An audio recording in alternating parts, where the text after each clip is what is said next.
झारखंड की राजनीति अब ताश के पत्ते की तरह दिखाई दे रही है। सब अपने अपने हिस्से के पत्ते फेंक रहे हैं। सब कुछ कयासों पर ही टिका है। हर तरफ से अलग अलग चर्चा है।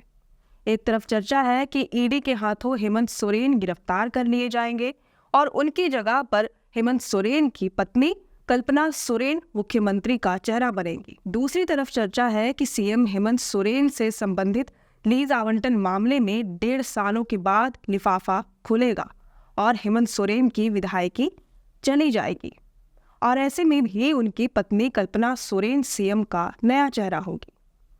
तीसरी तरफ एक गर्मा गर्म चर्चा है कि हेमंत सोरेन के सारे दावे फेल होंगे और राज्य में एक बार फिर राष्ट्रपति शासन लगेगा। शुरुआत करते हैं गांडे विधानसभा सीट से ही। इससे ही आपको सारा खेल समझ में आएगा। नए साल की शुरुआत होते होते ईडी खेल खेलने के मूड में आ गए। सीएम हेमंत सोरेन के साथ साथ उनके करीबियों को भी लपेटे में अब ईडी ले रही है। मामला भले ही अलग अलग हो, लेकिन सभी के तार आपस में जुड़े हुए हैं। इसी के साथ सत्ता पक्ष जेएमएम ने भी खेल खेलने की रणनीति में अहम बदलाव किए हैं। नए साल के पहले दिन ही खबर आती है कि गांडे विधानसभा सीट खाली हो गई। सरफराज अहमद ने इस्तीफा दे दिया है, लेकिन चर्चा तब से लेकर अब तक यही रही है कि ये इस्तीफा उनसे दिलवाया गया है ताकि अगर जमीन घोटाला मामले में आखिरी समन के बावजूद सीएम साहब ईडी के सामने हाजिर नहीं होते हैं और उन्हें गिरफ्तार कर लिया जाता है तो सत्ता पक्ष धराशायी न हो जाए, उनकी बनी बनाई सरकार गिर न जाए, 5 साल का कार्यकाल फिर से बीच में ही खत्म न हो जाए और राज्य में एक बार फिर राष्ट्रपति शासन न लग जाए।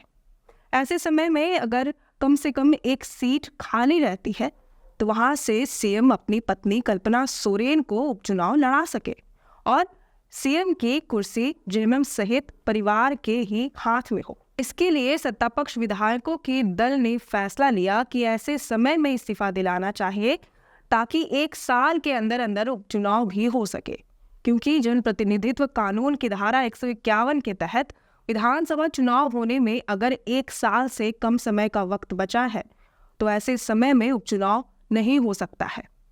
सीएम का नया चेहरा उनकी पत्नी कल्पना सोरेन ही रहेंगी और ये खेल कहीं न कहीं सही होता दिखाई भी दे रहा है, क्योंकि सीएम सोरेन ने चुनाव आयोग से इस सीट पर उपचुनाव कराने का आग्रह किया है।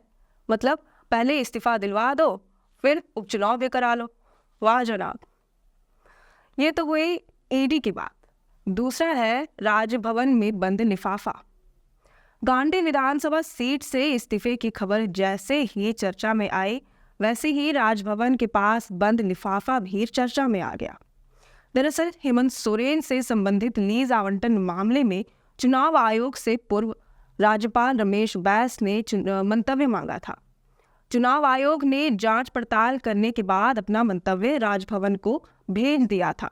ये एक सील बंद लिफाफा है जिसे रमेश बैस ने नहीं खोला। दिन बदले और राज्यपाल की कुर्सी सीपी राधाकृष्णन के नाम हुई, लेकिन फिर भी लिफाफा नहीं खुला। ऐसा करते करते अब तक करीब 1.5 साल हो चुके हैं, मगर लिफाफा नहीं खुला। हालांकि इस मसले में ऐसी चर्चा है कि दोनों ही राज्यपालों यानी कि रमेश बैस और सीपी राधाकृष्णन को मालूम है कि लिफाफे में चुनाव आयोग ने क्या फैसला सुनाया है, क्योंकि पहली बार जब रमेश बैस से इस लिफाफे के बारे में पूछा गया था तब उन्होंने चुटकी लेते हुए कहा था कि लिफाफा इतनी जोर से चिपका हुआ है कि खुल ही नहीं रहा। इसके बाद सीपी राधाकृष्णन भी आए, उन्होंने भी लिफाफे के बारे में कहा कि जिसने भी गलत काम किया है उसे सजा अवश्य ही मिलेगी। यही बात उन्होंने बीते दिनों चेन्नई रवाना होने से ठीक पहले भी कही, यानी कि दोनों ही राज्यपालों को पता है ये बात कि चुनाव आयोग ने अपने मंतव्य में क्या भेजा है। बताया जाता है कि चुनाव आयोग ने अपने जांच पड़ताल के बाद फैसला सुनाते हुए दोहरे लाभ का मामला करार दिया है। इस मामले में सीएम को दोषी मानते हुए उनकी विधायकी खत्म करने की सलाह दी है। हालांकि अगला चुनाव लड़ने पर भी रोक है या नहीं, यह अभी स्पष्ट नहीं हो पाया है। अगर ऐसा होता है तो चुनाव आयोग पर भी इस बड़ा सवाल खड़ा हो सकता है कि जब आयोग को ये पता था कि सीएम पद के लिए हेमंत सोरेन योग्य नहीं है, इसके बावजूद एक अयोग्य व्यक्ति को सीएम पद पर काबिज क्यों रहने दिया गया? वहीं अगर लिफाफा खुलने पर फैसला हेमंत सोरेन के खिलाफ आता है तो भी गांडी विधानसभा सीट तो खाली है ही। वहां से कल्पना सोरेन या कोई और चुनाव लड़ सकता है। बहुत मुमकिन है कि जेएमएम को यहां से जीत भी हासिल हो जाएगी, क्योंकि गांडी विधानसभा सीट जेएमएम और कांग्रेस की परंपरागत सीट रही है। यहाँ से आदिवासी कैंडिडेट ही जीतते रहे हैं, क्योंकि यहाँ मुस्लिम और आदिवासी वोट ही निर्णायक साबित होता है। पर अगर हेमंत सोरेन इस खेल में हार जाते हैं, उनके सारे दावे गलत हो जाते हैं, तो राज्य में एक बार फिर से राष्ट्रपति शासन भी लग सकता है। राष्ट्रपति शासन का दावा अब तक बीजेपी द्वारा किया जाता रहा है, मगर बीते दिनों जमशेदपुर पूर्वी से निर्दलीय विधायक सरयू राय ने एक बार फिर राष्ट्रपति शासन लगाए जाने का दावा किया।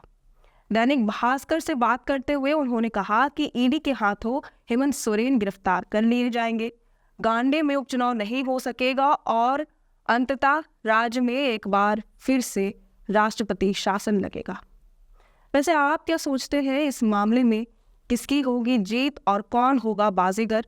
ये हमें कमेंट करके ज़रूर बताएं। अगर आपको ये वीडियो पसंद आया हो तो इसे ज़रूर से लाइक और शेयर करें। हमारे चैनल लोकतंत्र 19 को फॉलो और सब्सक्राइब करना ना भूलें। फिलहाल लेते हैं अलविदा। जोहार।